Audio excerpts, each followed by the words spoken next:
আজকে আপনার 18 বছর চলে আপনার ছেলের বয়স, আজকে আপনার 20 বছর চলে আপনার ছেলের বয়স। আপনি জানেন আপনার ছেলেটা প্রতিদিন কত গুণে লিপ্ত হয়? আপনি জানেন? আপনি তো আপনার ছেলের হাতে একটা স্মার্টফোন দেখেন না, টাচ ফোন। এই টাচ ফোনের মাধ্যমে আপনার ছেলে কতটা গুণায় লিপ্ত হয় আপনি জানেন?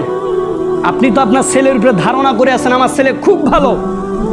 আপনি আপনার ছেলের ফোনটা নিয়ে হিস্ট্রিগুলো চেক করে দেখেন, ভিডিও হিস্ট্রিগুলো চেক করে দেখেন। আপনি আপনার সন্তানের যে কি সার্চ করেছে ভিডিও হিস্ট্রিগুলো চেক করে দেখেন, কি দেখেছে ইউটিউবে গিয়ে দেখেন আপনার ছেলে কি কি দেখেছে, কত খারাপ। আপনি লজ্জা পাবেন আপনার ছেলেকে দেখলে, আপনার ছেলেকে দেখে আপনি লজ্জা পাবেন যে আমি তোমাকে এত ভালো ভাবি, কিন্তু তুমি এই ফোনটার মাধ্যমে এত কিছু ব্যবহার করতেছো। আপনি তো জানেন না এই সমপরিমাণ গুনাহ প্রতিদিন আপনার ছেলে পর্নোগ্রাফি দেখে, প্রতিটা দিন প্রতিটা রাত।